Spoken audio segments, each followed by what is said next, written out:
Selamat datang di channel Ruang Cerita Manhwa dan selamat menikmati, semoga kalian suka.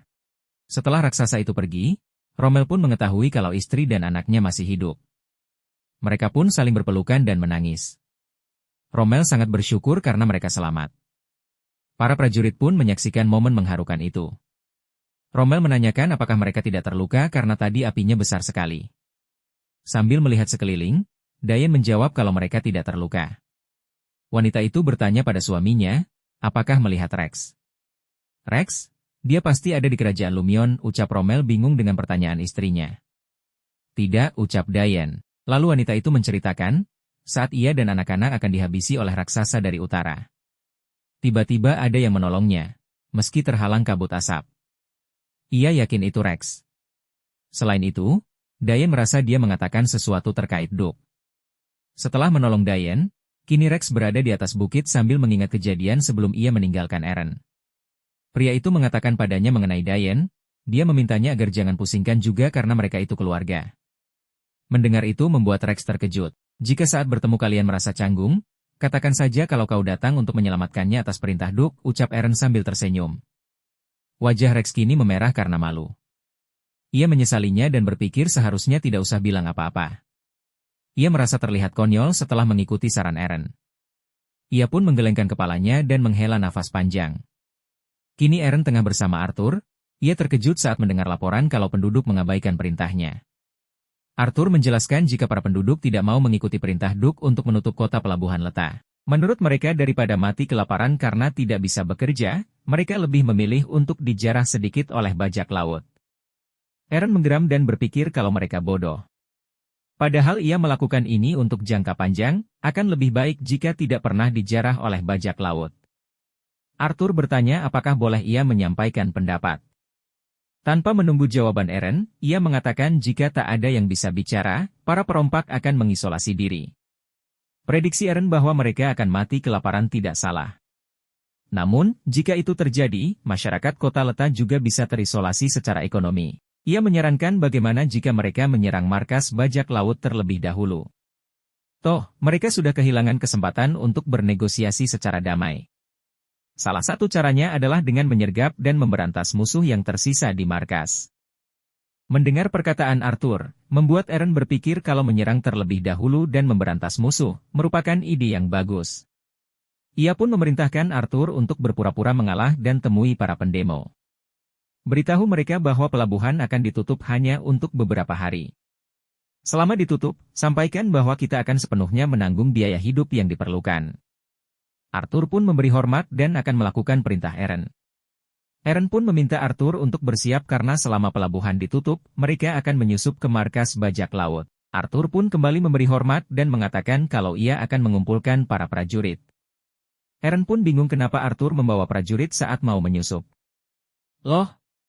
Nikah bukan prajurit, lalu siapa yang? Ucapan Arthur terhenti saat Eren menunjukkan dengan jarinya bahwa mereka berdualah yang akan pergi. Arthur pun berteriak kaget saat mengetahuinya, ia tak percaya kalau Duke Eren bertindak nekat. Beberapa hari kemudian, setelah menutup pelabuhan Leta, Eren dan Arthur menyelinap ke dalam kapal bajak laut yang berlabuh di dermaga Leta. Lalu, kapal berlayar menuju Pulau Arden, markas dari bajak laut Palu Biru. Sesampainya di Pulau Arden, suasana sangat ramai dan banyak orang berteriak menawarkan dagangannya. Eren dan Arthur menyamar dan menutup wajah mereka. Membuka suara dan mengatakan kalau ia awalnya berpikir kalau ini tempat yang dipenuhi perompak, karena disebut Pulau Bajak Laut. Namun, ternyata banyak orang biasa yang tinggal di sini. Eren tidak menanggapi ucapan aku tapi menatap sekeliling. Ia pun awalnya berpikir semua akan langsung beres jika mereka berhasil menaklukkan para perompak mengingat banyak orang biasa yang tinggal di sini, dia merasa ini tak akan berakhir dengan penaklukan sederhana. Ia perlu memutihkan cara untuk membuat para perompak ini menjadi penduduk. Sementara itu Arthur menoleh ke belakang dan bergumam apakah penyamaran mereka berdua tidak terlihat aneh. Tak lama terdengar suara yang sangat kencang membuat Eren menghentikan langkahnya dan bertanya pada Arthur itu bunyi apa. Arthur sendiri menunggu ke suatu arah dan memberitahu sepertinya, ada kapal yang sedang dirakit di sana. Kapal? Tanya Eren dalam hati. Ia pun memutuskan untuk mendekatinya. Ia berpikir jika para bajak laut ini bisa merakit kapal yang kuat untuk berlayar ke benua hitam, akan lebih baik merayu mereka agar berpihak padanya. Tiba-tiba seseorang menepuk pundak Eren. Pria bertubuh kekar mengatakan kalau ia baru pertama kali melihat mereka. "Siapa kau?" teriak pria itu. Hal yang tiba-tiba ini membuat Eren dan Arthur kaget. Orang-orang di sekitar pun langsung menatap mereka dengan tajam. Arthur melihat tatapan mereka dengan ngeri. Ia pun langsung berakting, memberitahukan pada pria sekar itu kalau mereka berdua adalah perompak yang baru masuk. Ucapannya langsung dihentikan oleh Eren. Pria itu menutup mulutnya dan memintanya untuk berhenti. Eren membuka penutup wajahnya di depan mereka semua dan meminta agar salah satu dari perompak ini untuk menyampaikan pada kapten mereka, kalau Duke Eren datang untuk menemuinya. "Tak perlu disampaikan. Aku sudah dengar semuanya," ucap sang kapten yang tiba-tiba sudah ada di sana. Wanita itu datang bersama Miller dan menatap Eren dengan tajam. Jacqueline tampak kesal dengan kedatangan Eren, ia sudah katakan dengan jelas sebelumnya bahwa ia tidak ingin bernegosiasi dengan Buddha Imperium. Dengan santai Eren mengatakan, jika tidak ingin bernegosiasi, bagaimana dengan bisnis? Karena bisnis itu saling membeli dan menerima. Jacqueline merasa kalau ini konyol tapi, ia akan mencoba untuk mendengarkannya. Eren pun mengatakan kalau ia berjanji akan memberikan izin bebas keluar masuk kota pelabuhan Leta, dan menyediakan bahan makanan untuk setahun ke depan mulai dari sekarang. Sebagai gantinya, mereka juga harus memberikan yang Eren perlukan. Jacqueline tersenyum meledek karena menurutnya perompak tidak butuh izin keluar masuk. Selain itu, mereka juga punya swasembada pangan. Eren menunjuk ke belakang dan bertanya apa itu ikan cuik dari Leta, daging sapi Imperium, dan alkohol. "Bukankah swasembada bisa terjadi berkat penjarahan yang kalian lakukan?" tanya Eren santai. Ia pun memberitahukan pada dini hari tadi, saat mereka pergi ke Leta, bukan suatu kebetulan, jika mereka tak dapat menemukan seekor tikus pun. Dengan wajah serius Eren mengatakan kalau sekarang dialah yang memegang kendali untuk menutup kota pelabuhan Leta. Dengan kata lain, ia bisa membuat mereka semua mati kelaparan. Kesal mendengar ucapan Eren, Miller pun maju untuk menyerang. Eren dengan mudah menghindar dari semua serangan pria tua itu. Miller terus berusaha menyerang sambil memaki Eren. Eren menyingkirkan belati itu dengan mudah. Semua orang yang melihatnya pun kaget. Tapi, Miller tidak berhenti sampai di situ. Pria tua itu menebarkan bubuk mesiu dengan kesal karena berani-beraninya Eren mengancam mereka. Arthur berteriak ngeri saat bubuk mesiu itu disebarkan. Miller memegang obor lalu berteriak dengan lantang, kalau ia akan menghabisi mereka berdua. Belum sempat ia melemparkan obor itu, tiba-tiba Jacqueline menyiram tubuh pamannya itu dengan air. "Kau ingin membunuh semua orang di sini?" teriak Jacqueline kesal. Ia tahu kalau membiarkan pamannya itu, maka semua orang yang ada di sana akan ikut tewas. Miller pun lunglai, sementara itu Jacqueline bertanya apa yang mereka inginkan. Dengan mata terpejam, Eren meminta mereka untuk menyerang kerajaan Lumion. Kedua mata Miller dan Jacqueline pun membelalak kaget, tak menyangka jika mereka akan mendengar hal itu. Arthur pun sama kagetnya dengan mereka. Ia sama sekali tidak tahu apa rencana Duke Eren. Beberapa hari setelah kejadian di Pulau Arden, kini Eren tengah berada bersama Pangeran Philip dan Duke Grand. Pangeran pun memperkenalkan Duke Grand pada Eren. Dan memberitahu Eren kalau Kaisar telah memberi wewenang penuh atas negosiasi kali ini padanya, jika Eren ingin sesuatu, ia menyarankan untuk membujuk Duke Grand saja. Pangeran pun memperingatkan, agar jangan membuatnya bosan. Eren menatap Duke Grand yang tampak masih kurang sehat dan berpikir saat tubuh tidak sehat, ketenangan hati juga akan hilang. Ia harus terus maju tanpa henti dan mendapatkan apa yang ia mau. Dengan wajah serius, Eren mengatakan kalau ia yakin saat Grand berada di rumah sakit, melalui putra mahkota, pria tua itu telah mendengar usulannya, jadi ia berharap mereka bisa langsung masuk ke inti pembicaraan. Pria tua itu mengangkat tangannya, lalu membungkuk hormat dan mengatakan berkat air suci yang Eren kirimkan, ia bisa pulih lebih cepat dari perkiraan. Ia sangat berterima kasih atas perhatiannya. Eren menatap Duke Grand dengan wajah tidak enak karena ia mengirimkan itu agar Grand cepat pergi dari wilayah ini. Ia jadi agak merasa bersalah. Tiba-tiba pria tua itu menyeringai dan mengatakan karena sudah menyampaikan rasa terima kasih secara pribadi, kini mereka bisa langsung melakukan negosiasi dengan serius. Eren pun kaget saat mendengarnya. Negosiasi berjalan alot, ini keduanya saling beradu mulut di hadapan Pangeran Philip. Menurut Eren, dari total 500 juta koin emas, 200 juta sudah dibayarkan dan masa tugas Komandan Timur Laut adalah hingga sisa yang 300 juta terbayarkan. Sementara menurut Grant saat tembok besi ditembus, wilayah yang pertama kali akan rusak adalah Bran. Jadi, dengan tujuan demi melindungi wilayah Bran, masa tugas harus berlanjut sampai ancaman dari utara hilang. Mendengar itu, Eren pun meminta dukungan Imperium untuk mempertahankan tembok besi dan membangun angkatan laut di kota letak. Grant karena tembok besi berada di bawah kekaisaran, ia berjanji dukungannya akan sama. Tapi, ia berpikir kalau bajak laut adalah masalah Duke Eren yang akan menjadi pemilik wilayah tersebut. Sambil berteriak Arang mengatakan kalau Leta juga bagian dari Imperium. Para pengikut Kaisar mengalami kesulitan akibat perompak yang mengamuk. Tetapi, Imperium pura-pura tidak tahu. Grant mengangkat tangannya dan mengeluarkan nafas panjang. Ia mengatakan, kalau Imperium bukan pura-pura tidak tahu, tapi, persoalan bajak laut harus diselesaikan sendiri oleh Duke, bukan Imperium. Apalagi sampai membangun pangkalan angkatan laut. Bukankah kerusakan yang ditimbulkan perompak tidak terlalu besar? Tanya Grant. Eren menggeram kesal, lalu bertanya apakah pria di depannya ingin mendiamkan begitu saja, karena kerusakannya kecil. Tujuan membangun pangkalan angkatan laut justru untuk mencegah kerusakan yang lebih besar. Eren menatap Grant dengan wajah kesal dan berpikir dalam hati kalau seharusnya saat ini ada penyerangan. Ia pun bertanya-tanya apa yang dilakukan para bajak laut itu. Ia jadi harus mengulur waktu lebih lama lagi. Sambil berteriak Eren mengatakan jika Grant terus bersikap seperti itu, ia juga merasa sulit untuk menerima masa tugas yang diajukan oleh Imperium. Pihak tua itu tertawa kecil, tapi tak lama sebuah pedang dilemparkan di antara kaki mereka. Pangeran Philip yang melemparnya mengatakan kalau ini membosankan. Ia menyarankan untuk duel, jadi, pihak yang kalah harus mengikuti kemauan orang yang menang. Grant yang mendengar itu kaget bukan main, ia sampai memanggil, Yang Mulia, dengan suara yang sangat kencang. Pangeran pun berdiri dan menghampiri mereka, ia meminta Grant untuk tidak perlu khawatir. Grant pun bingung apa yang dimaksud sang pangeran. Philip mengambil pedang yang baru saja yang ia lempar. Karena aku yang akan melakukan duel ini, ucap pangeran dengan wajah serius. Grant pun tertawa senang. Sementara Eren langsung berlutut dan mengatakan kalau ia sama sekali tidak berpikir untuk berduel. Pangeran mengatakan, jika Eren mengundurkan diri, kerajaan Lumion akan jadi bagian dari wilayah Imperium. Ia sendiri yang akan memasukkannya ke wilayahnya. Grant memberi hormat, lalu memberitahukan ada hukum yang berlaku di Imperium. Jadi, sang pangeran tidak bisa mengambil wilayah begitu saja semaunya.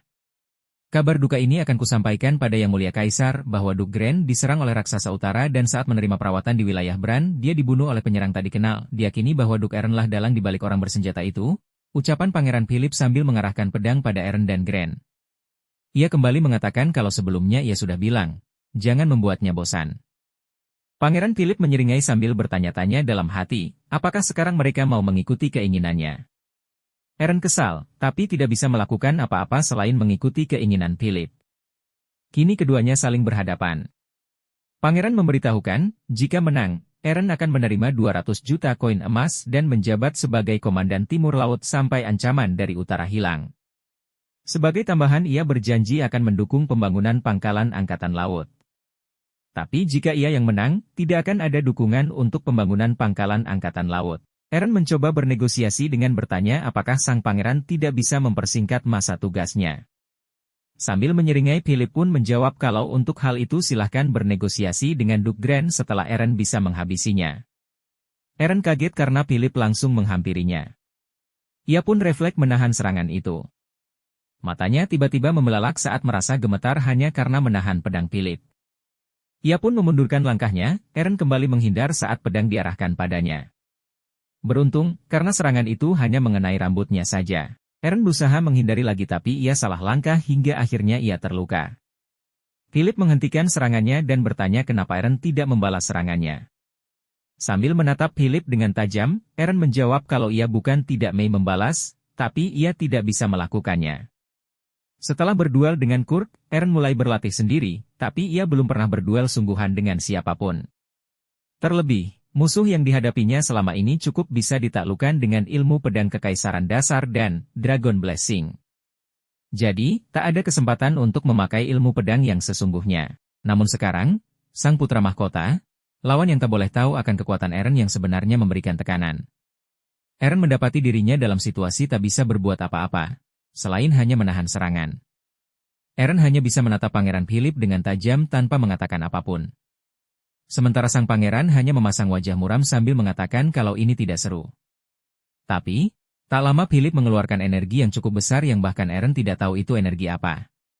Sedetik kemudian, Philip menghampiri Eren, berniat kembali menyerangnya. Eren pun kembali berusaha menahan serangan itu dengan sekuat tenaga. "Kenapa kau tak memakai jurus angin?" tanya Philip yang membuat Eren terkejut. Ia bingung bagaimana pria di depannya ini tahu akan hal itu. Ia memaki dalam hati dan memikirkan serangan angin yang terakhir kali ia lakukan di pelabuhan. Dengan wajah yang mengerikan, pangeran memintanya untuk menunjukkan jurus pedang kekaisaran miliknya. Philip pun sedikit mengancam, jika Eren tidak melakukannya, maka pria itu akan tewas. Dengan menyerang membabi buta, Philip berteriak meminta Eren agar cepat tunjukkan kekuatannya. Eren sendiri terus menahan serangan Philip hingga ia akhirnya sedikit terjatuh. Melihat hal ini membuat pangeran menyerangnya, tapi hanya mengenai lantai dan membuat pedang Eren patah. Pangeran yang sudah kehilangan akal langsung mengangkat pedangnya. Ia pun tak menghiraukan teriakan Gren yang melarangnya. Eren yang sepertinya tak punya pilihan lain pun langsung mengeluarkan jurus pedang raksasa ketiga. Saat ia mengatakan jurus itu, pedangnya langsung bercahaya. Hal ini membuat pangeran kaget dan seketika itu juga ada ledakan yang sangat besar di ruangan itu, yang membuat mereka bertiga terkejut. Di luar ternyata ada Miller dan para bajak laut lain. Pria tua itu tertawa kencang setelah melihat kebakaran itu. Ia pun berteriak memanggil orang-orang Imperium dan bertanya apa mereka menyukai pesta kembang api darinya. Eren berdiri dengan nafas tersengal-sengal lalu mendengar Miller kembali berteriak. Pria tua itu mengatakan kalau ini adalah hukuman atas penghancuran kapal komando mereka. Melihat ada kesempatan, Eren merasa ini saatnya untuk menyerang sang pangeran. Ia pun maju lalu mengarahkan pedang yang sudah patah itu pada Philip. Philip yang diserang tiba-tiba pun kaget, sementara Eren berhenti. Ia menatap sang pangeran di depannya dengan tajam, lalu tiba-tiba pedangnya terjatuh keluar. Eren pun memaki kesal di dalam hatinya. Miller yang melihat itu pun bingung. Eren berakting dengan pura-pura marah pada para bajak laut itu. Ia memaki mereka dan mengatakan akan menghancurkan kapal bajak laut yang tersisa. Miller mengerutkan keningnya, lalu menoleh ke belakang. Bertanya pada sang kapten apakah kesepakatannya termasuk menoleransi ancaman senjata dan sumpah serapah. Ia merasa ini terlalu berlebihan. Ia melihat Jacqueline tengah memperhatikan melalui teropong dengan tubuh gemetar. "Kapten," tanyanya bingung. Miller pun merasa mendapatkan kesempatan, ia bersiap untuk meluncurkan meriam. Tiba-tiba Jacqueline membalikan tubuhnya dan meminta Miller agar mereka pergi sekarang. Mereka akan membalasnya nanti. Miller kaget tapi tidak bisa membantah. Ia pun mengekor dengan langkah gontai di belakang keponakan sekaligus kaptennya, Jacqueline. Jacqueline memegang tangan kirinya, wajahnya kesal saat melihat pangeran yang merupakan musuh keluarga. Sementara itu Eren dan Philip menatap kepergian bajak laut itu dari atas. Tiba-tiba Eren berlutut dan mengatakan kalau ia kalah dalam duel ini. Mengenai penggabungan wilayah Bran dengan kerajaan Lumion, ia akan mengikuti keinginan pangeran tanpa syarat. Mendengar kata tanpa syarat membuat Philip bingung. Ia pun melirik Gren dan pria tua itu pun mengisyaratkan dengan menganggukkan kepala. Imperium menunjuk Duke Eren dari wilayah Bran sebagai komandan Timur Laut. Masa tugasnya adalah sampai ancaman dari utara hilang. Eren pun memejamkan matanya, kesal karena duel ini seharusnya tidak terjadi. Kekuatan yang selama ini ia sembunyikan pun jadi terungkap. Bahkan negosiasinya berjalan sesuai dengan keinginan mereka. Eren dikejutkan dengan Philip yang mengatakan kalau ia akan membantu pendirian pangkalan angkatan laut. Matanya sampai membelalak saat mendengarnya. Pangeran merasa secara teknis, sebenarnya ia kalah dalam duel tadi. Ancaman bajak laut sepertinya lebih serius dari yang ia bayangkan, jadi ia putuskan untuk memberi bantuan. Philip menatap Eren, karena pria di depannya sudah menunjukkan apa yang ia inginkan, dengan senang hati ia akan membantu Eren sebanyak ini. Pangeran pun kembali ke Imperium dengan pengawalan ketat. Di dalam pangeran Philip diam sambil mengingat kembali serangan yang dikeluarkan Eren. Ia mencoba melakukan gerakan yang dilakukan Eren sebelumnya. Ia mengeluh setelah melakukannya karena tangannya langsung gemetar. Philip pun tidak menyerah dan kembali melakukannya sambil mengeluarkan jurusnya. Ia pun langsung bisa melakukannya. Sang pangeran tertawa kecil lalu kembali meniru apa yang dilakukan Eren. Tak lama ia tertawa terbahak-bahak di dalam kereta. Sekitar seminggu kemudian, Setelah kerajaan Lumion dimasukkan ke dalam wilayah Bran, Eren pun bergerak menuju Pulau Arden, untuk memberi suplai makanan yang dijanjikan pada bajak laut Palu Biru dan untuk membujuk mereka agar menjadi sekutu. Saat sampai di Pulau Arden, Jacqueline langsung melempar salah satu suplai makanan dengan kesal. Melihat ini membuat Eren dan Arthur kaget. Ia pun kesal dan menanyakan apa yang Kapten lakukan. Jacqueline bertanya balik pada Eren, kenapa pria itu tidak bilang padanya. Bilang apa? Jangan-jangan Anda begini karena sumpah serapah, ucapan Eren dipotong Jacqueline. Wanita itu langsung memukul karung yang tadi ia lempar dengan sangat kesal. Miller pun sampai meminta kaptennya itu untuk menahan emosi.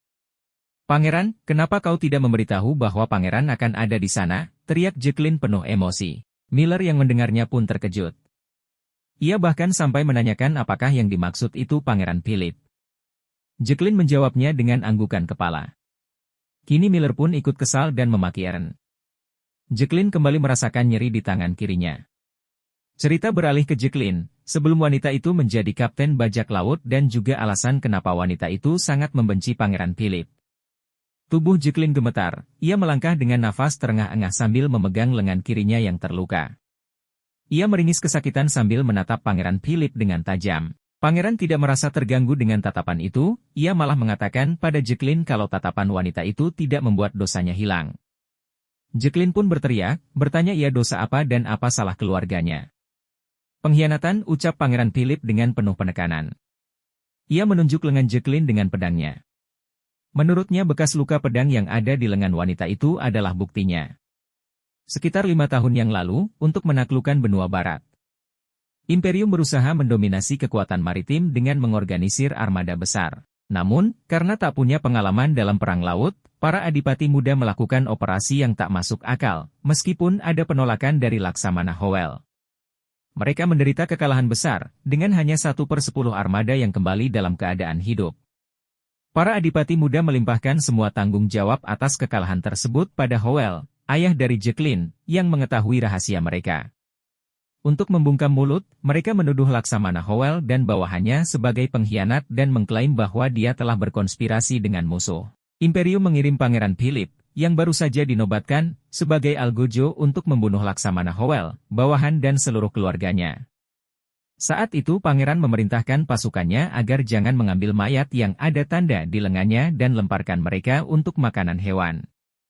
Selamat jalan, tidak, membusuklah kau di neraka, dasar pengkhianat, teriak Pangeran Philip dengan mengangkat pedangnya.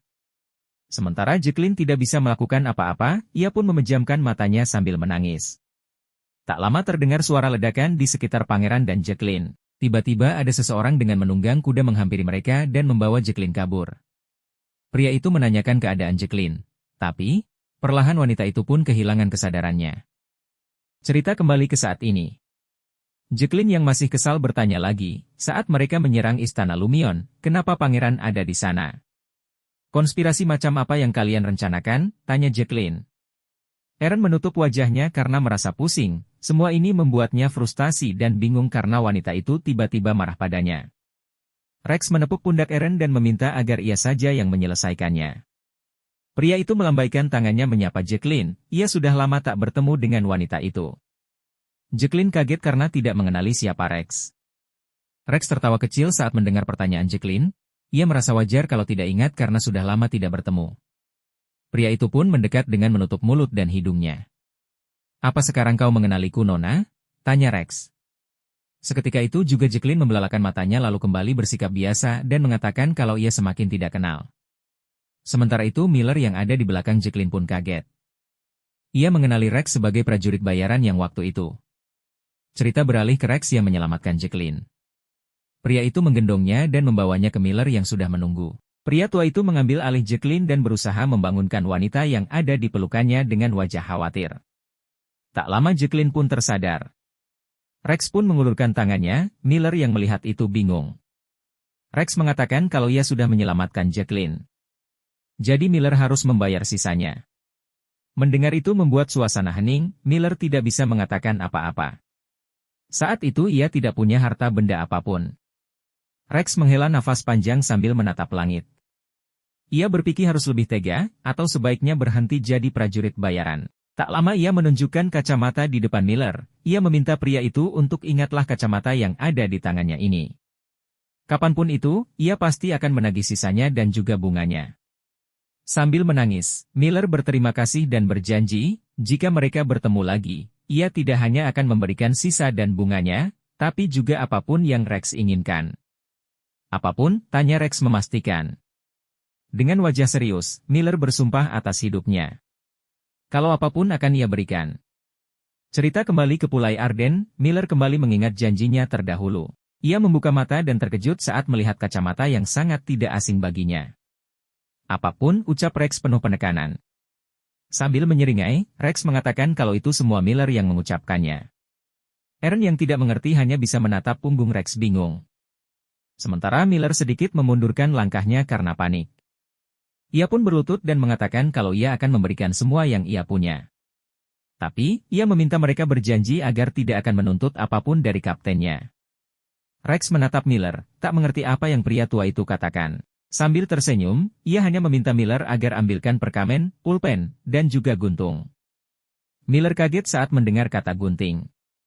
Rex tertawa sambil menunjukkan jenggotnya lalu mengatakan kalau Miller sendiri yang bilang, akan memberikan semua yang ia punya. Setelah itu, dengan perantaraan Rex yang menyelamatkan Jacqueline. Aaron dan Jacqueline saling memahami keadaan masing-masing lalu menyelesaikan kesalahpahaman yang ada. Kemudian mereka membuat perjanjian damai. Sementara Miller merana karena jenggot kesayangannya yang digunting oleh Rex. Malam harinya, penduduk Pulau Arden, Aaron, Rex dan Arthur mengadakan pesta api unggun di pelabuhan. Jacqueline menoleh ke samping saat tiba-tiba Aaron duduk di sampingnya. Sambil minum bir, Aaron menanyakan rencana Jacqueline ke depannya.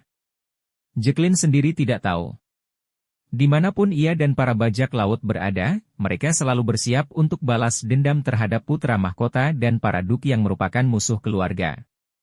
Mendengar kata balas dendam membuat Aaron menatap gelas di tangannya.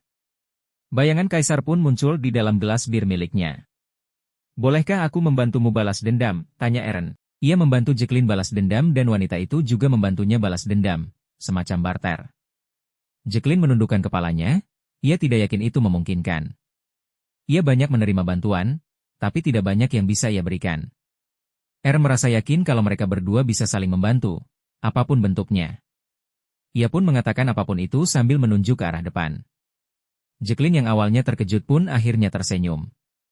Sekitar sebulan kemudian, Aaron memperkuat barisan belakangnya setelah membuat perjanjian damai dengan para bajak laut. Demi menjalankan tugas sebagai komandan Timur Laut, Aaron memimpin semua pasukan yang ada menuju ke tembok besi yang dikuasai Haraldson. Aaron dan pasukannya pun pergi ke tembok besi. Tembok besi itu diserang oleh pasukan tengkorak. Para pasukan tengkorak dihadang oleh kapak milik para raksasa. Walaupun raksasa itu berhasil menjatuhkan satu tengkorak, tapi mereka bisa merangkak naik lagi. Hal ini membuat sang kepala suku kesal. Sementara para raksasa terus berusaha menyingkirkan tengkorak yang menyerang mereka. Haraldson yang kesal pun memukul dinding sambil memaki. Ia dibuat terkejut saat melihat banyak pasukan di luar tembok besi dan ada para tumbal munin juga di sana. Selain itu ia juga melihat Elena yang ia panggil sebagai pemanggil arwah. Haraldson berpikir jika ia menangkap mereka, ia bisa memenangkan pertempuran ini. Ia pun menggenggam kapaknya semakin erat. Tiba-tiba bawahannya memanggil dengan nada panik. Pria itu mengatakan kalau mereka tidak bisa bertahan lebih lama lagi. Ia merasa kalau mereka harus meninggalkan kastil. Ia memohon kepala suku agar secepatnya turunkan perintah. 30 tahun, ucap Haraldson sambil menarik baju bawahannya itu dengan kesal. Demi mendapatkan kastil ini, ia sudah menunggu selama 30 tahun. Jadi, ia tidak terima saat bawahannya menyuruh pergi meninggalkan kastil hanya dalam sehari. Menurut pria itu jika menyerah, mereka hanya kehilangan satu. Tapi jika mati, mereka akan kehilangan semuanya. Mendengar ini membuat Haraldson semakin kesal, baginya kehilangan kastil ini sama halnya dengan kehilangan segalanya.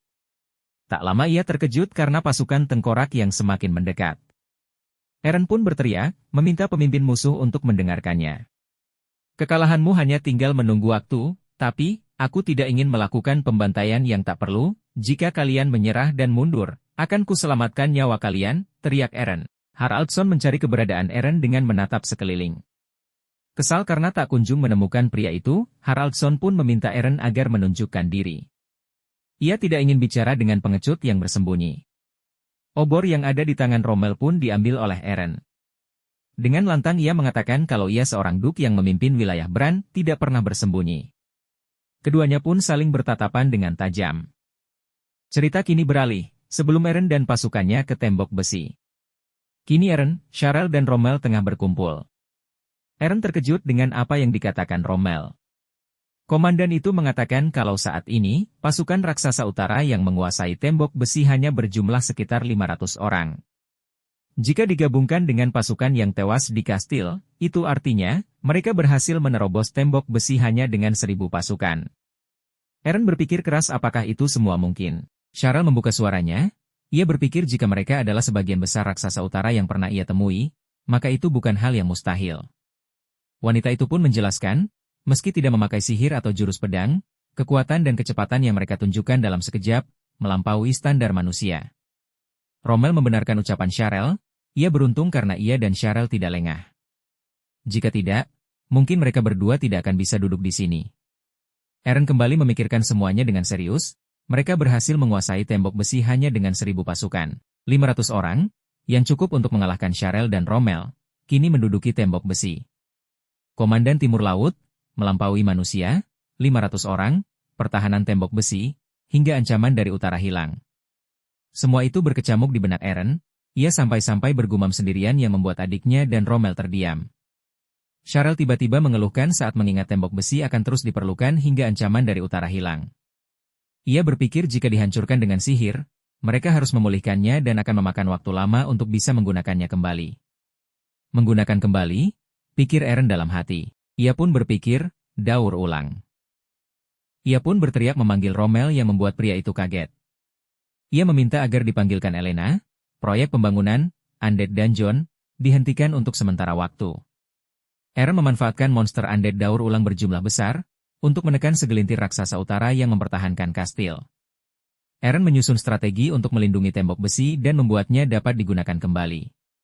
Dan kini, saat semua strategi sudah tepat sasaran, Eren berusaha menghilangkan ancaman dari utara sepenuhnya dengan membujuk para raksasa. Haraldson turun dari benteng kastil dengan membawa 2 kapak di tangannya. Ia berlari menghampiri Eren lalu melompat dan menyerangnya. Beruntung Eren bisa menahan serangan itu. Kini keduanya bertarung dengan sengit. Sementara itu Sharel dan Rommel terkejut saat bertemu lagi dengan raksasa yang waktu itu. Haraldson merasa kalau Eren itu sombong dan bodoh karena ingin bertempur 1 lawan 1 dalam perang yang sudah dimenangkan. Eren malah merasa kalau itu semua salah karena raksasa itu akan tewas. Setidaknya dengan cara ini. Ia pun mengeluarkan jurusnya hingga pedang yang ia pegang bercahaya. Haraldson mundur, Eren mengatakan kalau ia ingin memberi belas kasihan pada pria itu, jadi seharusnya Haraldson berterima kasih.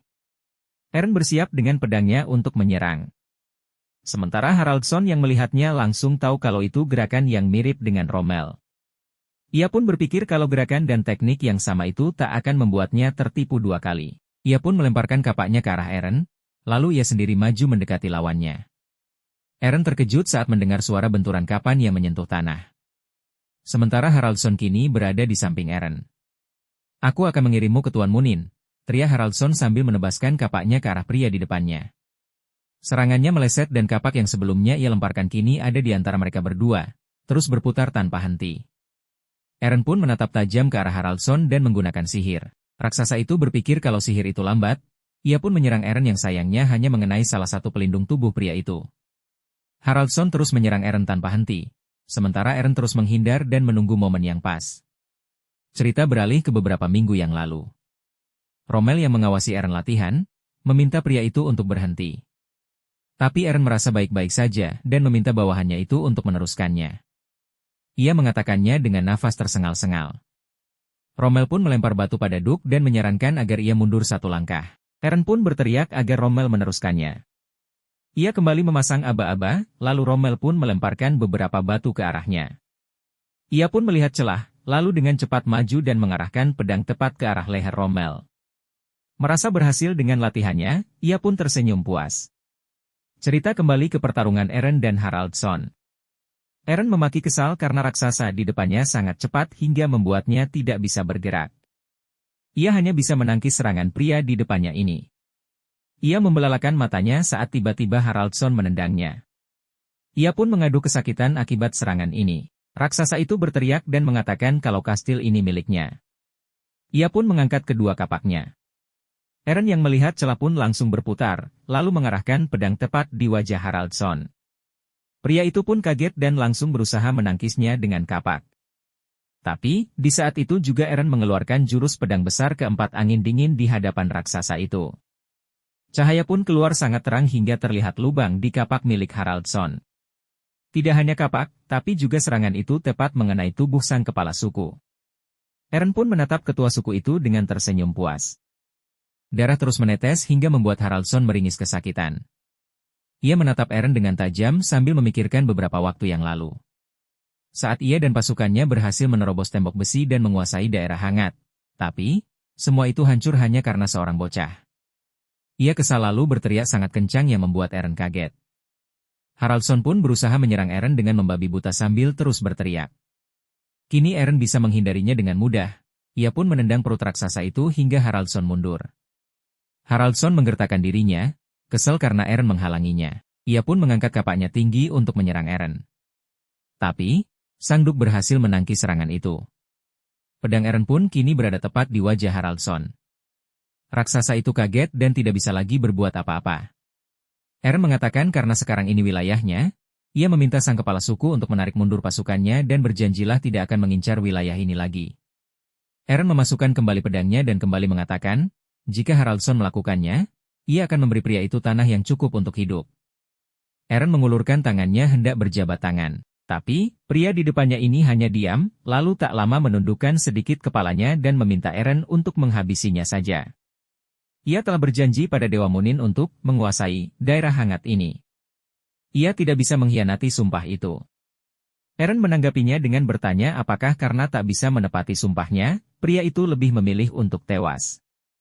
Haraldson memejamkan matanya dan merasa kalau orang tak beriman seperti Eren tak akan pernah bisa memahami hal itu.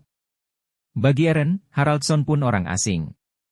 Mereka sama-sama tidak saling memahami. Jadi, menurutnya kenapa mereka berdua tidak menjalani hidup saja, tanpa harus memahami satu sama lain. Eren menunjuk dirinya sendiri dan mengatakan kalau ia hidup di tanahnya sendiri, dan sang kepala suku hidup di tanah yang ia berikan. Mereka berdua pun saling bertatapan. Lalu Haraldson tertawa saat menyadari ini persekutuan dan melihat kalau pria di depannya tulus. Haraldson beralasan kalau ia dan pasukannya adalah pengikut Dewa Perang Munin. Kematian di medan perang adalah karunia terakhir yang bisa mereka nikmati di dunia. Jadi, jika Eren peduli, ia meminta pria itu untuk menghabisinya saja. Mendengar ini membuat Eren terkejut. Dan jika kau benar-benar menginginkan persekutuan dengan suku kami, ucap Haraldson dengan wajah serius. Di sisi lain Rommel dan Sharel menatap dari kejauhan. Sharel merasa akan butuh waktu lama untuk membujuk. Rommel yang hanya melihat dari samping, merasa kalau sang kepala suku terlihat bangga untuk mati di medan perang. Ia pun tahu ini tidak akan mudah. Tapi, sedetik kemudian mereka melihat Eren memenggal Haraldson. Mereka pun terkejut sampai meneriakkan nama Duk Eren dengan sangat kencang. Eren mengangkat pedangnya dan mengatakan kalau ia pemimpin wilayah Bran telah memenggal kepala musuh. Pasukannya pun berteriak tenang, sementara pasukan Haraldson tampak terkejut dan perlahan mundur. Lalu, mereka pun berlarian. Eren berjalan mendekati adiknya dan Rommel dengan diam. Sharel terkejut karena sebelumnya, rencana mereka hanya ingin menghilangkan ancaman dari utara dengan membujuk. Jadi, ia tak mengerti kenapa kakaknya itu melakukannya. Tanpa menjawab pertanyaan adiknya, Eren mengajak mereka pergi. Sharel yang bingung pun bertanya kemana mereka akan pergi. Menghilangkan ancaman yang tersisa, ucap Eren sambil menunjuk ke arah depan. Baik Sharel maupun Rommel pun tak mengerti apa yang dimaksud oleh Eren. Tapi keduanya tetap mengikuti pria itu. Mereka pun pergi menggunakan portal sihir yang dibuat Sharel. Eren kembali mengingat saat Haraldson mengatakan jika ia benar-benar menginginkan persekutuan dengan sukunya, ada sebuah gunung dengan tirai es di atasnya. Eren pun bergumam, tirai es. Lalu Sharel memanggilnya, membuat Eren menoleh ke belakang. Ia pun terkejut saat melihat sebuah desa ada di sana. Sesuai dengan apa yang dikatakan Haraldson, Sebelum tewas, pria itu pun mengatakan kalau di sana ada sepupunya yang melayani Hugin. Meminta Eren untuk menemui Erik, si kerdil. Haraldson pun memberitahu kalau, gagak buta, itu mungkin sudah tahu kalau Eren akan datang. Wajah Rommel pucat dan bertanya pada Eren apakah benar tidak apa-apa mereka ada di sana. Eren tidak menjawab pertanyaan itu karena kaget melihat pria buta di depannya yang sepertinya sudah menunggunya. Sesuai dengan apa yang dikatakan Haraldson. Orang asing, jika kau ingin membahas persekutuan, tunjukkan kebaikanmu lebih dulu, ucap Erik. Eren pun turun dari kudanya dan tanpa mengatakan apa-apa, ia hanya menunjuk apa yang ia bawa. Erik pun tampak memikirkan sesuatu. Sementara Eren langsung mengeluarkan air suci dan memberitahukan kalau itu bisa menyembuhkan penyakit dan memperpanjang umur. Eren memberikannya pada Erik, pria itu tersenyum karena ini jelas bentuk yang ia lihat dalam mimpi. Erik pun berterima kasih atas kebaikan Eren. Sebagai imbalan, ia akan memberitahu ramalan Hugin kepada Eren. Ramalan? Gumam Eren bingung. Ia pun kaget saat melihat Erik mengangkat kedua tangannya. Wahai jiwa yang diberkati naga dan penguasa yang berjalan bersama naga, orang asing yang menentang naga, sesungguhnya dia akan memberi petunjuk kepadamu, ucap Erik dengan lantang. Seketika itu juga Eren melihat bintang-bintang keluar dari tongkat pria buta di depannya. Ia terpana dengan kecantikan bintang-bintang yang ada di atasnya. Ia kaget saat adiknya menepuk pundaknya dan bertanya kenapa ia diam saja. Eren pun kaget melihat Erik sudah jalan terlebih dahulu. Cheryl memberitahunya kalau Erik mengajaknya berdiskusi soal persekutuan. Eren dan Cheryl pun mengikuti Erik dari belakang. Eren yang bingung pun bertanya pada adiknya, apakah wanita itu tidak melihat bintang bertaburan di langit. Cheryl yang memang tidak melihatnya, meminta kakaknya itu untuk sadar. Mana ada bintang bertaburan di sini, ucap Cheryl. Sebelum berangkat ke benua hitam untuk menyingkirkan ancaman dari luar yang tersisa, Eren yang telah bersekutu dengan Erik, raksasa dari utara, mengelilingi wilayah Bran dan mempercepat persiapan terakhir untuk ekspedisi. Kini Eren dan Kain tengah berjabat tangan, saling menggenggam erat. Eren pun akhirnya melepaskan tangannya dan mengadu kesakitan pada pria tua di depannya. Kain marah pada Eren, menurutnya memberi itu ada batasannya. Ia pun bertanya kenapa berjanji seperti itu pada orang barbar. Ini bukan tanpa alasan karena yang diberikan mulai dari makanan sampai menyediakan air suci. Wajah Eren panik dan berusaha mencari alasan dengan mengatakan kalau selama mereka berekspedisi ke benua hitam, jika ada yang menyerang, itu akan lebih bermasalah. Menggebrak meja membuat Eren kaget. Pria tua itu memegang kepalanya karena pusing dengan ulah Eren. Sementara itu, dengan takut Eren bertanya, apakah ia ceroboh? Kain menjawab tidak, bagus sekali. Menurutnya itu bagus, tapi di saat mereka sedang kesulitan mengurus wilayah, Eren berkata bahwa kita harus membantu orang barbar. Mendengar hal itu membuatnya langsung emosi. Terlebih dengan kondisi jumlah produksi air suci yang menurun drastis. Eren sangat kaget saat mendengar kabar itu dari Kain. Jumlah produksi apa kata Cecilia? Tanya Eren. Kain memberitahukan yang ia dengar kekuatan suci berkurang. Belum sempat pria itu menyelesaikan ucapannya, Eren sudah berlari keluar dan mengatakan kalau ia akan kembali setelah bertemu Cecilia. Pembicaraan mereka akan dilanjutkan nanti. Eren menutup pintu dengan sangat kencang. Sementara itu Kain hanya bisa menatap pintu dengan wajah sedih. Ia mengharapkan nafas panjang dan berharap ada Kainus di saat seperti ini. Di sisi lain, kini Cecilia tengah pergi dengan kudanya ke kuil Vivian. Ia mencoba mengangkat tangannya dan mengeluarkan kekuatannya. Tapi, kekuatan sucinya melemah, tak ada jawaban atas doanya. Ia merasa hanya ada satu cara untuk mengetahuinya. Ia pun menatap kuil yang sudah ada di depannya dengan wajah sedih. Ia menatap kuil lalu turun dari kudanya. Didekatinya kuil itu, lalu ia berlutut dan berdoa pada Dewi Vivian. Memohon agar dibukakan jalan. Angin pun berhembus kencang yang membuat Cecilia membuka matanya. Ia terkejut karena kekuatan suci tidak bekerja bahkan di depan kuil Dewi Vivian. Tiba-tiba angin yang berhembus kencang hingga membuat wanita itu melayang tepat di tengah-tengah jembatan menuju kuil. Cecilia pun meneriakkan nama sang dewi, lalu angin pun kembali berhembus sangat kencang. Ia terkejut, tak menyangka semua ini terjadi. Ia pun akhirnya terjatuh sambil meneriakkan nama Dewi Vivian. Tak lama seekor naga menghampirinya dan menyelamatkannya dengan cara menarik baju dengan salah satu cakar milik sang naga. Naga itu pun terbang sambil membawa Cecilia, wanita itu menatap tubuh naga dengan penasaran. Lalu, ia memegang salah satu bagian tubuh naga itu. Keduanya pun mendarat di depan kuil, Cecilia membungkuk berterima kasih atas bantuan sang naga. Naga itu yang merupakan Kainus berdecak kesal karena ia tak menyangka pada jelmaan Vivian. Menurutnya ini menjengkelkan, ia pun menggeram sangat kencang. Lalu, memanggil Cecilia dengan sebutan, Santa Vivian. Kainus merasa kalau wanita di depannya ini begitu sombong, sampai tidak mau berlutut di hadapannya. Cecilia yang kaget beralasan kalau ini pertama kalinya ia melihat naga sedekat ini. Selain itu ia adalah Santa Dewi Vivian, jadi ia tidak akan berlutut kepada siapapun, kecuali Dewi Vivian. Mendengar itu membuat Kainus terdiam. Kainus merasa kalau Cecilia sangat keras kepala. Melihatmu berkata seperti itu, setelah kau hampir mati karena mempercayai Dewi yang tidak meresponmu, ucap Kainus. Ia memaki Dewi Vivian dalam hati. Kesal karena sudah membuatnya tidak bisa menggunakan energi. Ia pun bertanya-tanya kemana perginya Dewi itu. Cecilia melipat kedua tangannya dan mengatakan kalau ia bisa merasakan kehadiran Dewi Vivian di belakang kuil. Ia pun maju mendekati sang naga membuat naga itu kaget. Lalu di sini, ucap Cecilia sambil menunjuk ke dada Kainus. Tentunya itu membuat Kainus kaget, tapi ia belum mengatakan apa-apa. Cecilia semakin dekat hingga akhirnya ia bisa menyentuh naga di depannya. Ia langsung tahu kalau itu adalah rantai cahaya yang membatasi energi. Naga itu pun bertanya apakah Cecilia bisa melepaskannya. Cecilia pun menggelengkan kepalanya yang membuat sang naga kesal. Dengan wajah ragu, Cecilia mengatakan kalau sekarang, saat kekuatan Dewi Vivian melemah, mungkin bisa dilepaskan. Tetapi, sang naga itu harus kembali ke wujud semula ketika dirantai. Mendengar ini membuat Kainus kaget. Kembali ke wujud saat itu, tanya Kainus dalam hati, menimbang-bimbang keputusan apa yang harus diambil. Aku percaya kau akan menjaga rahasiaku, Cecilia, ucap Kainus yang membuat wanita itu kaget. Bingung kenapa naga di depannya tahu namanya. Sang naga pun mengaum hingga Cecilia menutup kedua telinganya.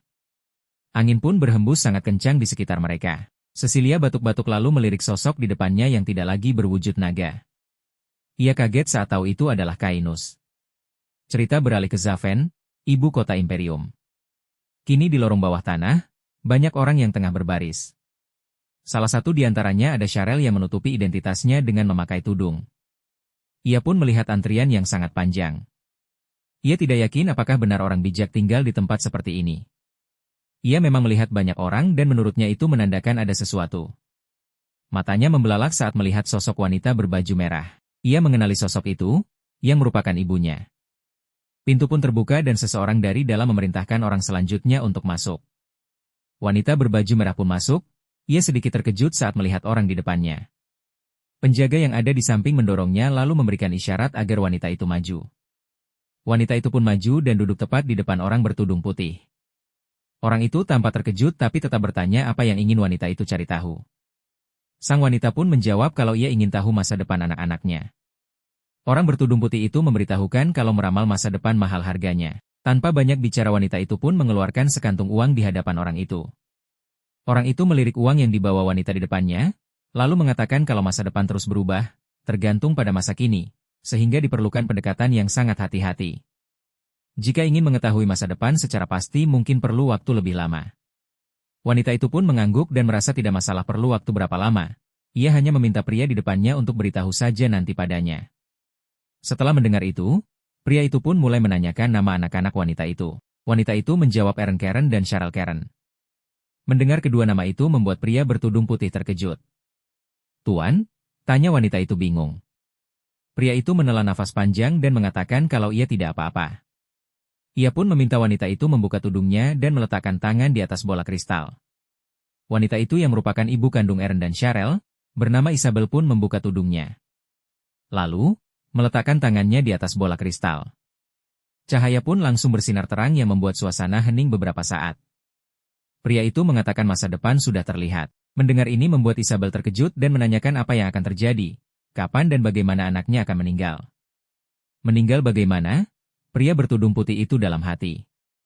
Ia pun berusaha menutupi keterkejutannya dengan mengatakan kalau wanita itu datang ke sini bukan untuk mengetahui hidup anaknya, melainkan kematiannya. Isabel terkejut saat menyadari kesalahannya. Ia pun kembali mengeluarkan sekantung uang dan meminta pria di depannya ini untuk katakan saja apa yang dia lihat. Pria itu menatap Isabel lalu mengolah nafas. Ia pun memberitahukan sekitar 20 tahun kemudian, anaknya akan mati di tangan Kaisar Zeron. Setelah mendengar itu Ditabel pun keluar, Pria itu memberi isyarat agar penjaganya mendekat. Ia membisikkan sesuatu, lalu penjaga itu pergi keluar. Pria itu membuka tudungnya lalu menutup wajahnya dengan kedua tangan. Saat itu, sebelum ayah turun tahta, bukankah ibu sudah meninggal? Tanya pria itu dengan nada bingung. Pria ini bernama Gail yang merupakan orang bijak dari Zaven, dan juga merupakan reinkarnasi Eren. Pria ini bingung bagaimana bisa ibunya masih hidup. Setelah hidup kembali, Gail meminta bantuan pada Duk Linon. Namun, ditolak mentah-mentah.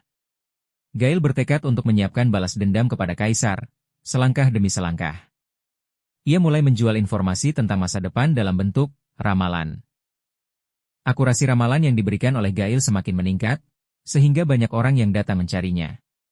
Akhirnya, Gail dikenal sebagai peramal masa depan atau orang bijak dari Zaven. Lalu suatu hari, Isabel menemui Gail, setelah mendengar kabar tentang orang bijak. Pertanyaan terbesar Gail saat ini adalah kenapa Isabel, yang dikabarkan sudah meninggal, ingin mengetahui tentang kematian anak-anaknya, Eren dan Sharel. Isabel menghentikan langkahnya saat menyadari ada yang mengikutinya. Dengan perlahan ia mengambil belati, lalu berlari. Tiba-tiba orang di belakangnya menepuk pundaknya. Isabella yang waspada langsung berusaha untuk menyerang orang di belakangnya itu. Ia pun terkejut saat melihat Sharel ada di depannya. Dengan cepat ia memberikan badan dan meninggalkan wanita itu. Sharel yang sudah tahu kalau itu ibunya langsung berteriak memanggil ibu. Ini benar ibu kan? Tanyanya sambil menghentikan wanita itu dengan memegang tangannya. Isabel mengatakan kalau wanita itu salah orang dan minta agar lepaskan tangan wanita itu darinya. Sharel yang tidak mengindahkan ucapan Isabel langsung memeluk ibunya dari belakang sambil menangis. Ia senang karena ibunya masih hidup. Tapi, ia tidak mengerti kenapa ibunya tidak datang mencari ia dan kakaknya. Kenapa ibu menghilang? Tanyanya dengan nada sedih. Isabel pun hanya bisa diam, tak bisa menjawab pertanyaan putrinya. Isabel pun bertanya pada Sharel, bisakah putrinya itu mempercayai perkataan ibunya ini? Sharel yang masih menangis hanya bisa terkejut mendengar pertanyaan itu. Isabel mengatakan alasannya tidak mencari anak-anaknya karena itu semua ia lakukan demi melindungi mereka berdua. Sharel tidak mengerti apa yang dimaksud ibunya, ia meminta penjelasan yang jelas. Sambil menyingkirkan tangan anaknya, Isabel memberitahukan kalau hanya ini yang bisa ia katakan. Jika ditakdirkan, kelak mereka akan bertemu lagi.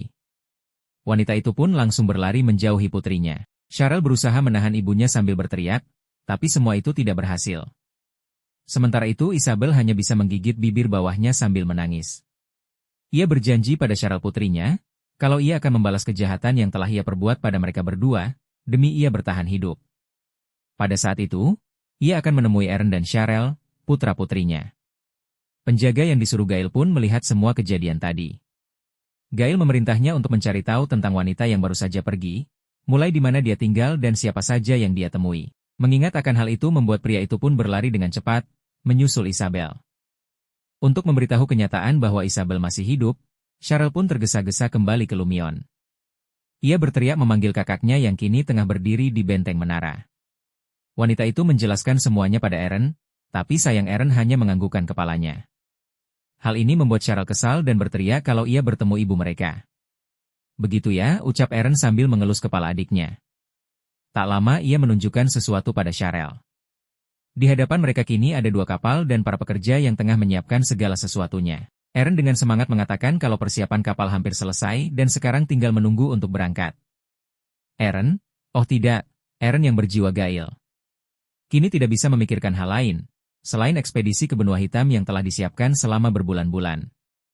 Tanpa mengetahui dampak yang akan ditimbulkan Isabel terhadap nasib dirinya. Kini tim pertama ekspedisi benua hitam telah berlayar selama 3 minggu. Kini Jacqueline tengah memantau situasi dari atas kapal. Eren pun bertanya apakah melihat sesuatu. Jacqueline pun menjawab kalau keadaan masih tenang. Eren berpikir menurut catatan, ini sudah waktunya, dia muncul. Apa informasinya salah ya? Tanya Eren dalam hati. Ia menoleh ke belakang saat mendengar suara adiknya.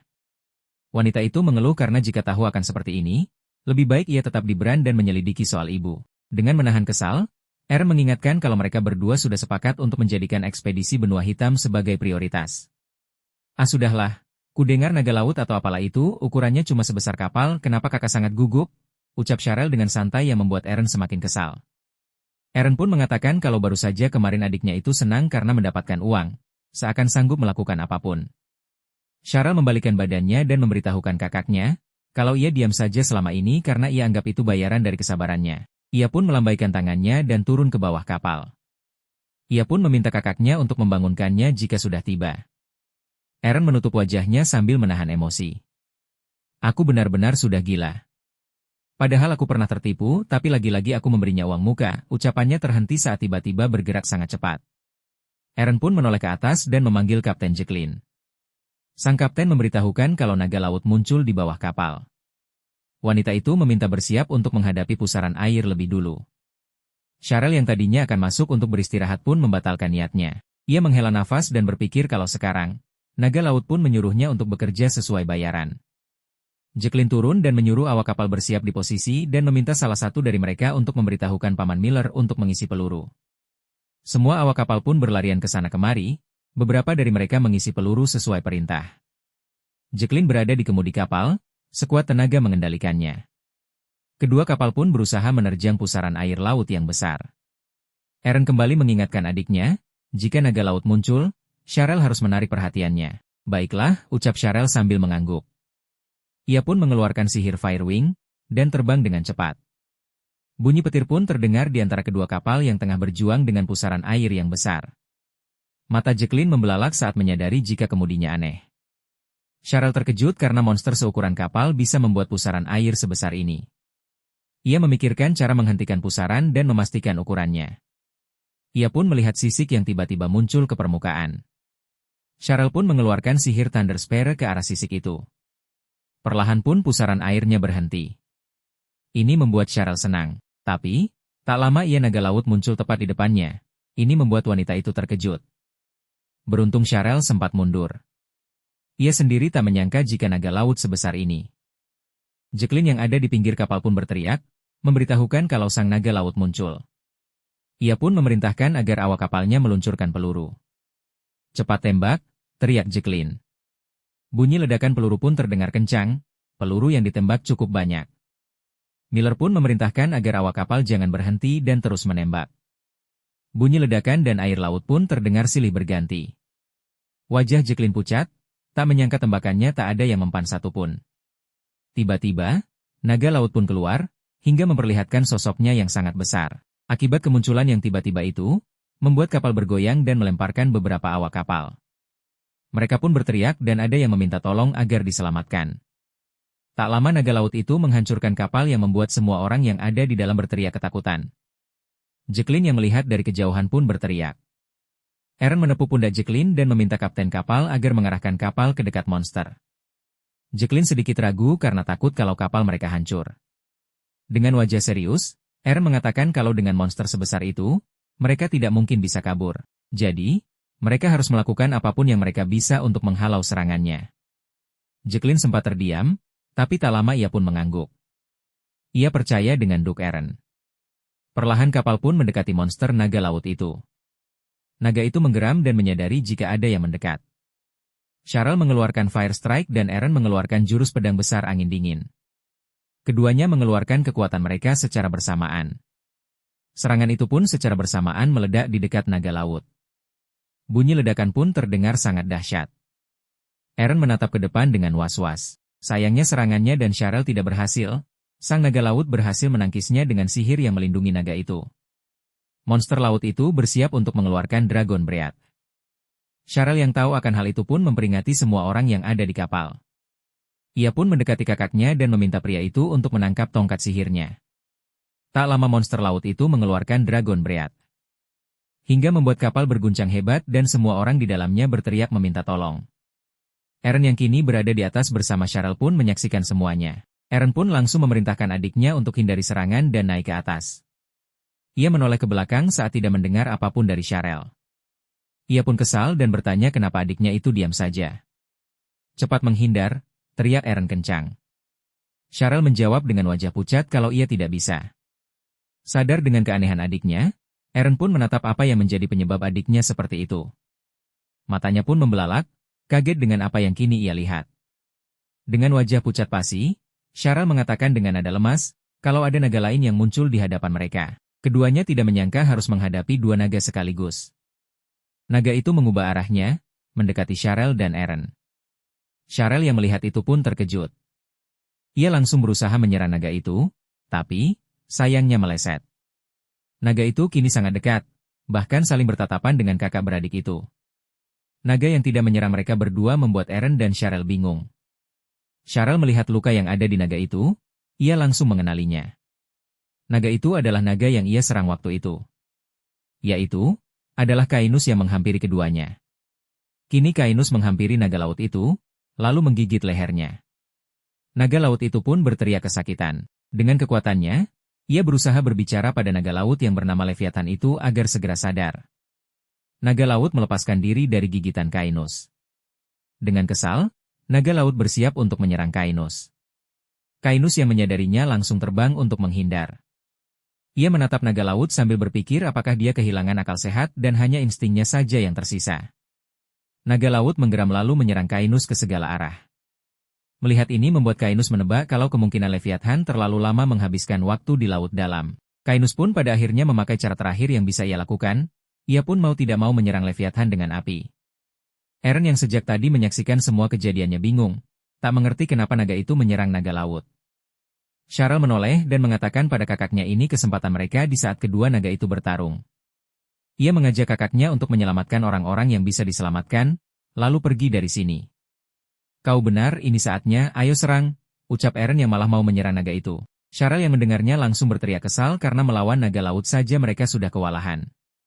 Eren menunjuk para awak kapal yang kini terombang-ambing di laut, lalu mengatakan selamatkan mereka, dan kita akan selamat. Ia menatap adiknya dengan wajah serius lalu kembali mengatakan hanya untuk kali ini saja. Cheryl mengeluh lalu meminta kakaknya itu untuk pegang erat-erat. Keduanya pun terbang mendekati kedua naga yang tengah bertarung itu. Eren kembali mengingat kalau sebelumnya jurus pedang tidak mempan untuk naga laut. Ia pun memikirkan apa yang harus ia lakukan agar bisa menembus perisainya. Sementara itu kini Kainus dililit oleh naga laut, ia berteriak kesakitan. Tapi, tetap berusaha menyerangnya. Ia pun berhasil melukai salah satu mata Leviathan. Naga laut itu berteriak kesakitan dan meronta-ronta. Eren yang melihat kesempatan ini meminta Cheryl agar menyerang matanya. Kini kedua naga itu saling menyerang dengan kekuatan masing-masing secara bersamaan. Kainus memaki di dalam hati karena kekuatan sihir Leviathan meningkat drastis. Beruntung ia bisa cepat menghindar dari serangan itu.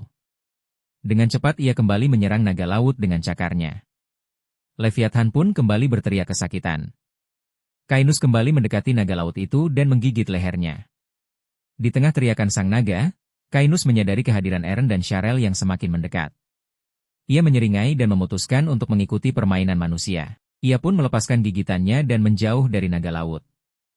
Naga laut itu berusaha menggigit Kainus tapi tidak berhasil. Sang naga masih memperhatikan Kainus sambil menggeram. Dari belakang Eren pun turun dan sudah bersiap dengan pedang di tangannya. Ia pun menghunuskan pedang tepat ke arah mata naga laut. Akibat perbuatannya, naga pun berteriak kesakitan. Eren yang masih bergelantungan dengan memegang erat pedangnya pun berteriak meminta naga itu untuk berhenti mengamuk. Permintaan Eren pun tentunya tidak didengar oleh naga laut yang kini masih terus berteriak. Tak lama Eren berteriak memanggil Cheryl. Wanita itu pun terbang tepat di bawah Eren, agar pria itu bisa mendarat tepat di sihir Firewing miliknya. Sementara itu, Kainus kini berdiri tepat di atas naga laut yang masih meronta-ronta kesakitan itu.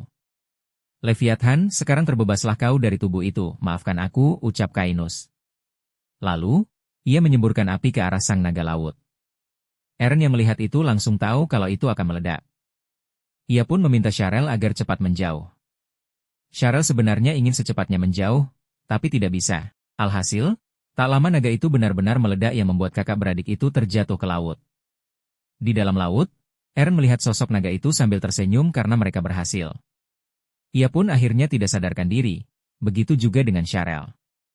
Keduanya tenggelam semakin dalam di lautan yang luas itu. Keesokan harinya, Eren yang mulai sadar pun terbatuk. Ia membuka matanya dan langsung bangun. Ia melihat sekeliling dan bertanya-tanya kini ada di mana. Di depannya banyak awak kapal dan pasukannya yang masih tidak sadarkan diri. Ia pun meneriakkan nama adiknya saat melihat wanita itu. Ia terus berteriak panik. Cheryl, ayo bangun, teriak Eren sambil menepuk-nepuk pipi adiknya. Tak lama Cheryl pun sadar dan batuk-batuk. Eren menghela nafas lega saat adiknya sadar. Ia bersyukur karena adiknya selamat, ia hendak memeluknya. Tapi, Cheryl langsung menahannya dengan kesal dan meminta Eren untuk minggir. Anda telah tiba di tempat tujuan, ucap seseorang yang membuat Eren terkejut. Ia hafal dengan suara ini. Ia pun sampai tidak menghiraukan adiknya yang kesal. Eren pun menoleh ke sumber suara dan melihat Kainus ada di sini. Kainus tersenyum dan memberitahukan kalau tempat ini adalah benua hitam. Terima kasih sudah menonton.